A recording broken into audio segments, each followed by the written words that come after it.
अनोप मंडल वालों, बार बार चाहता हूं कि तुम्हारे खिलाफ वीडियो न बनाऊं, लेकिन तुम भी सुधरने वालों में से दिखते नहीं हो और हम तुम्हारे खिलाफ अब अपने शब्दों को बोलने से रुक नहीं सकते। तुम्हें बार बार समझाने का प्रयास किया, लेकिन तुम शायद समझने को तैयार ही नहीं हो। अब हमें हमारे बातों को बोलना ही जारी रखना पड़ेगा। तुम जब तक जारी रखोगे तब तक हम भी जारी रखेंगे। आज इस वीडियो के माध्यम से मैं साफ साफ कह देना चाहता हूं, अब से पहले के 2 वीडियो में भी मैंने कोशिश की कि शायद आप लोग हमारी बातों पर ध्यान दोगे, लेकिन हमें नहीं लगता कि आप हमारी बातों पे ध्यान दोगे। अब आप सुन लो कान खोलकर, आप जब जब बोलोगे, जब जब जैन शासन के खिलाफ बोलोगे, हम तब तब आपके खिलाफ बोलेंगे और आपको आपके बराबरी की टक्कर देने का अब पूरा प्रयास करेंगे। अब से पहले मैंने 2 वीडियो बनाए, उस दोनों वीडियो में भी मैंने प्रयास किया कि अनोप मंडल वालों के खिलाफ कुछ समय के अंदर खत्म कर दूं, लेकिन इन लोगों की बातें ऐसी होती है कि उनके ऊपर बोलना शुरू करूं तो 10 मिनट या 5 मिनट में बोलना संभव नहीं हो पाता है। इसलिए मैं आप सभी से हाथ जोड़ के विनंती करता हूं, इस वीडियो को अंत तक जरूर देखें। और इस साथ ही एक विनंती और करता हूं, इस वीडियो को अनोप मंडल के एक एक अनोपी तक पहुंचे, ऐसा भी आप प्रयास करें। यह शासन प्रभावना के लिए, शासन के हित के लिए मेरा एक छोटा सा प्रयास है। आप लोगों ने अब तक बहुत प्रेम दिया और वीडियो को देखा, उसके लिए आप सभी का धन्यवाद, आभार। और आज इस वीडियो के माध्यम से उन समस्त जिन शासन प्रेमियों का भी मैं धन्यवाद और आभार करता हूं, जो किसी न किसी तरह से कोई लेख लिख करके या कोई वीडियो बना करके या कोई ऑडियो बना करके इस समय की इस काल में ये लोग जो जिन शासन के खिलाफ बोल रहे हैं, उनका प्रतिकार कर रहे हैं, उनका विरोध कर रहा है, उन सभी की खूब खूब अनुमोदना करता हूं। आज के वीडियो को बनाने से पहले भी मैंने 2 जो वीडियो बनाए, उसमें भी अनोप मंडल के हर एक अनुयायी को कहा कि आप लोग सुधर जाओ, और विशेष करके युवा अनोप मंडल के भाइयों बहनों को मैंने कहा कि आप इन लोगों को छोड़ना शुरू कर दो। आज से कुछ समय पूर्व, 2 या 3 दिनों पूर्व, इन लोगों का एक मैसेज वायरल हुआ, जिसमें इन लोगों ने डायरेक्ट इनडायरेक्ट तरीके से यह स्वीकार जरूर किया कि जैन समाज के लोगों के जो वीडियो आ रहे हैं, उन वीडियो से अनोप मंडल के लोगों ने उनका विरोध करना शुरू कर दिया है। तो हमें यह क्रम जारी रखना है और तब तक जारी रखना है जब तक ये अनोप मंडल के युवा सारे के सारे इनसे भटक कर दूर नहीं हो जाते। और मैं अनोप मंडल के तमाम युवा भाइयों बहनों से उनसे विनती करता हूं, उनको धन्यवाद करता हूं जिन्होंने अब तक अनोप मंडल को छोड़ दिया, और उन को भी आह्वान करता हूं जिन्होंने अभी तक अनोप मंडल को नहीं छोड़ा, वो अब भी छोड़ दे। क्यों छोड़ना है, आज के इस वीडियो में वापस बोल देता हूं। इससे पहले वीडियो में भी बोल चुका हूं, आज वापस बोल रहा हूं। अनोप मंडल के तुम्हारे जितने आगेवान हैं, मुकनाराम, जस्साराम और ये अमृतलाल प्रजापति, और इसके अलावा के जितने भी तुम्हारे कार्यकारिणी सदस्य, पदाधिकारी, आगेवान जो भी है, सबके सब जो है दलाल है, सबके सब जो है एक नंबर के कायर है। वो कायर क्यों है, दलाल क्यों है, इन बातों का खुलासा आज के इस वीडियो में करूंगा। और उसके अलावा जिन शासन के ऊपर, जिन शासन के लिए तुमने मुर्दाबाद के नारे लगाते हुए कुछ आरोप जो लगाए, उन आरोपों का भी मैं आज तुम्हें जवाब दूंगा कि वो जवाब इस सुन लेना कान खोलकर अनोप मंडल वालों, तुमने कितने बेबुनियादी आरोप लगाए, और वो बेबुनियादी आरोप भी उस जिन शासन के ऊपर लगाए जो जिन शासन जयवंता है। हम इसे बर्दाश्त नहीं करेंगे, कतई बर्दाश्त नहीं करेंगे। सुन लो, सबसे पहले मुकनाराम, तुम पहले बोलते थे, तुमने सबसे पहले तुम्हारा एक वीडियो वायरल किया। उस वीडियो में तुमने कहा कि जैन समाज के लोग सामने आओ, बैठ के बातचीत करो और बातचीत को करके इस विवाद को सुलझा दो।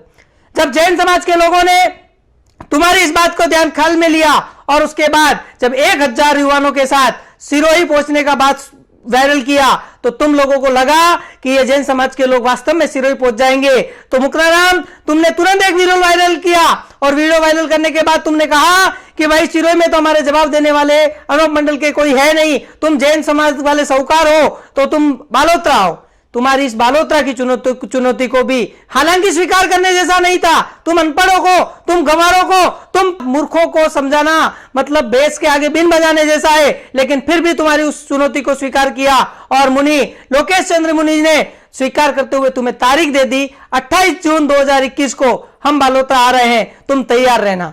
तुमको लगा कि ये तो आ जाएंगे, लेकिन इनके साथ साथ जो सिरोही जाने वाले लोग थे, वो लोग भी बालोत्रा आने को तैयार हो गए। तो तुम्हारी कहीं ना कहीं धरती खिसक गई थी, तुम्हारे पैरों तले धरती खिसक गई थी। तुम्हें डर खौफने लगा, तुम्हें खौफ होने लगा कि जैन समाज के लोग तो भी हमारे सामने आने लग गए, ये लोग आएंगे, हम इनसे जीत नहीं पाएंगे। तुमने एक नया मैसेज सर्कुलर करवा दिया, वायरल करवा दिया और उस मैसेज में तुमने लिखवा दिया। हालांकि मुक्नाराम तुमने तुम्हारा नाम नहीं लिखा, तुम चालबाजो साजबाजो समझ में आता है। तुमने एक मैसेज वायरल करवा दिया तुम्हारे नाम से, तुम्हारे भाविकों से कि मुक्नाराम जी अब इनके माध्यम से वो इनको बोल दीजिए जब तक 200 देशों के लोगों को, 200 देशों के प्रतिनिधियों को ये सामने लेकर के नहीं आते तब तक हम जैन समाज वालों के साथ बैठेंगे नहीं, हम जैन समाज वालों के साथ बातचीत नहीं करेंगे। अरे कायरो सीधा बोलो ना कि हमें हमारी ताकत नहीं, हमारी औकात नहीं कि हम तुमसे बात कर सके, हमारी ताकत नहीं कि हम तुमसे शास्त्रार्थ कर सके। तुम उस बात को स्वीकार क्यों नहीं करते हो? तुम स्वीकार करना सीखो, तुम स्वीकार करके जैन समाज के सामने आओ,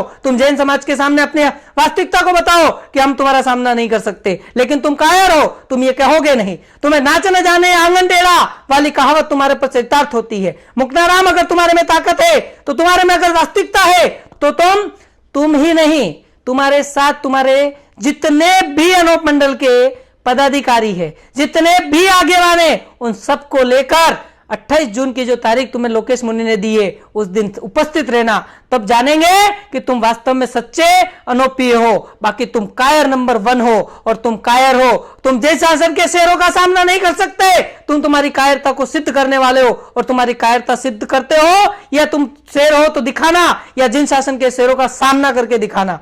दूसरा, मुक्नाराम जी तुमने एक वीडियो वायरल करके बोला कि भाई सिरोही में जवाब देने वाला कोई नहीं है इसलिए तुम जो है बालोतरा आ जाओ। तुम सिरोही में जो लोग हैं वो लोग ही नहीं है, अनूप मंडल के तुम्हारे अनुयायी नहीं है। तुम एक तरफ ये बात बोल करके बोलते हो और दूसरी तरफ तुम 17 तारीख को सिरोही में ही रैली निकालना चाहते थे, तो फिर सिरोही में रैली किस आधार में निकालना चाह रहे थे? और सिरोही में रैली तुम्हारे क्या रातों रात जन्म पैदा कर गए तुम्हारे अनूप मंडल के अनुयायी? कहां से आए? तुम फालतू बातें करना बंद कर दो। तुम भाड़े के लोगों को लेकर के आके के भीड़ दिखाते हो और जैनों को डराते हो। तुम्हारी औकात इतनी? तुम भाड़े में रैलियों में, जैसे चुनावी रैलियों में लोग पैसे देकर के लोगों को लेके आते हैं, वैसे लोगों को तुम लेकर के आते हो। वो लोग भी तुम्हारे साथ इसलिए आ जाते हैं क्योंकि वो बेचारे गरीब है, असहाय है, जरूरतमंद है, और उन जरूरतमंद और युवा है, बेरोजगार है, उन जरूरतमंद युवा बेरोजगार गरीबों का तुम फायदा उठा रहे हो, तुम शोषण कर रहे हो और तुम भीड़ इकट्ठी करके बताते हो हमारे अनुयायी है। बेशर्मो, तुम्हें हद हो गई, तुम्हारी बेशर्मी की हद है। तुम्हें शर्म नाम की चीज कुछ बची नहीं है, तुम शर्म करो। तुम बार बार गिरगिट की तरह क्या चाले बदलते हो? क्या गिरगिट की तरह रंग बदल रहे हो? तुम कभी कहते हो बालोतरा आ जाओ, कभी कहते हो सिरोही मत जाओ, कभी कहते हो सामने आओ, कभी कहते हो 200 देशों के लोगों को बुलाओ तो बात करेंगे। कुल मिलाकर के सामने से दबंगई के साथ छाती ठोक कर बोलने की ताकत क्यों नहीं रखते हो कि हम जैन समाज वाले तुमसे सामना नहीं कर सकते, हमें बख्श दो, हम आगे से गलती नहीं करेंगे। माफी मांग लो जैन समाज से। अब भी जैन समाज दयालु समाज है, तुम्हें माफ कर देगा। लेकिन अब भी तुम लोगों ने अगर तुम्हारी वाणी पे विराम नहीं दिया, अब भी तुम्हारे दुष्प्रचार पर तुमने विराम नहीं दिया, जैन समाज तुम्हें बख्शेगा नहीं। या मैं तुम्हें आज ललकार करके बोल रहा हूं, तुम्हें जितना जो कुछ लगे, जो कर सकते हो कर लेना। जैन शासन के शेर जागे हुए, सुदृढ़ है और मजबूत हष्टपुष्ट बनकर के तुम्हारा सामना करने को तैयार है, ध्यान रखना। अब आज का दूसरा विषय लेता हूं मैं कि बात तुम्हारी यह है कि तुमने अमृतलाल प्रजापति के नेतृत्व में तुमने एक ज्ञापन दिया जिला कलेक्टर सिरोही को। क्या लिखा तुमने उस ज्ञापन में? तुमने ऐसी बेबुनियादी बातें लिखी। तुमने लिखा कि जैन समाज की वजह से, जैन धर्म के लोगों की वजह से भारत की अर्थव्यवस्था बिगड़ रही है। अरे मूर्ख, पहले जाकर के भारत सरकार को पूछ ले, जहां जरूरत पड़े जाने की तबीयत नहीं है तो आरटीआई निकाल के देख ले। भारत सरकार को सबसे ज्यादा टैक्स देने वाला, सबसे ज्यादा कर देने वाली अगर कोई कौम है तो जैन समाज है। और उसके बदौलत ही ये जितनी भी देश की आर्थिक व्यवस्थाएं चल रही है ना, विभिन्न प्रकार की योजनाओं के तुम्हारे जो खर्चे आ जाते हैं, वो खर्चों में जैन समाज का बहुत बड़ा योगदान है। इतनी मूर्खता मत कर, ये मूर्खता की हद कर दी है। तुमने कहा कि जैन समाज के लोगों की वजह से कोरोना के समय में जैन समाज के लोगों ने कफन तक को नहीं छोड़ा। अरे मूर्ख, कफन की बात कर रहा है? कौन से कफन की बात कर रहा है? जैन समाज की बात छोड़, जैन सब किसी भी व्यक्ति की कफन तक नसीब नहीं हुआ है। हॉस्पिटल वालों ने प्लास्टिक की लपेट करके लाश को जलाने को कर दिया है और तुम कफन का नाम बदनामी जैन समाज के नाम पे कर रहे हो कि जैन समाज वालों ने कफन बेचे। मूर्ख, कफन बेचने की बात मत करना, कभी भी मत करना। जैन समाज इस तरह से क्रोधित करने के लिए बार बार मत करना, नहीं तो जैन समाज ज्यादा क्रोधित हो गया, संभाल नहीं पाओगे अपने आप को। तुम बोलते हो अहिंसा परमो धर्म के पीछे राक्षसी विद्या रखी हुई है जैन समाज ने। अरे मूर्ख, अहिंसा परम धर्म का मतलब समझ पहले। अहिंसा ही हमारा परम धर्म है और उस अहिंसा परम धर्म की वजह से ही शुक्र मना कि हमारे जैन धर्म के लोगों ने अभी तक तलवारें नहीं उठाई है, अभी तक बंदूकें नहीं उठाई है, और जरूरत पड़ी ना तो तुम लोगों को खत्म करने के लिए वो भी उठाने से हम लोग पीछे नहीं खिसकेंगे। अगर तुम लोगों ने ईंट बजाई तो हम पत्थर मारेंगे, इतना याद रखना। मैं आज छाती ठोक करके बोल रहा हूं, तेरे मारे में ताकत हो तो सामना करने के लिए तैयार रहना, क्योंकि तुमने तुम्हारी जितनी हदें पार करनी थी उतनी कर ली, अब नहीं कर सकते हो। तुमने आरोप डाला उसमें कि जितने भी हवाला कांड हुए, जितने भी कांड हुए जैनों की बदौलत हुए। अरे मूर्ख, पहले जाकर के सरकार को बोल, सरकार की नाकामी है, जैन समाज की कामी नहीं है। जैन समाज को दोषी देने से पहले सरकारों को जाकर के दोष दो, सरकारों में तुम्हारे लोगों को जाके बिठा दो। इतनी परवाह पड़ी है तो तुम्हारे लोगों को बिठा करके उसका खुलासा करा लो। इसका ठोस जैन समाज पे थोकने की तुमने जो दुस्साहस किया है ना, वो दुस्साहस तुम्हारा योग्य नहीं है। इस तरह का दुस्साहस भविष्य में करने की कोशिश भी मत करना। तुम लोगों ने कहा, तुम्हारा एक वो जस्सा महाराज बोलता है कि जैन समाज के अलावा हमारे कम से कम 10 से 12 लाख लोग कोरोना ग्रसित हुए। जैन समाज के लोग कहां कोरोना ग्रसित हुए? अरे मूर्खों, तुम हद से ज्यादा पार कर रहे हो। तुमको यह भी पता नहीं है कि भारत में कितने लोग कोरोना से ग्रसित हुए, और तुमको यह भी पता नहीं है, और तुम टोटल संख्या बताने के बाद अपने आप को शेर समझ रहे हो क्या? अरे गिद्धड़ो, दुबक करके रहो। तुम तुम्हारी झोपड़ियों से बाहर निकलना नहीं चाहते हो, झोपड़ियों में बैठे बैठे चैलेंज करना चाहते हो। कहां तक उचित है? तुम्हारी ताकत है, कायर नहीं हो, सच्चे दिली हो तो तुम बाहर आओ। तुमको महालक्ष्मी चैनल वाले ने कहा कि तुम दिल्ली आ जाओ, तुम्हारे रहने की, खाने की, पीने की व्यवस्था हम करते हैं, और तुम सामने सामने बैठ के शास्त्रार्थ करो, और तुम शास्त्रार्थ में पूर्ण हो गए तो मैं 1 करोड़ रुपया तुम्हें दूंगा। ये तुम्हें महालक्ष्मी चैनल वाले ने कहा, तुम उसका चैलेंज एक्सेप्ट कर नहीं पाए। क्यों भाई?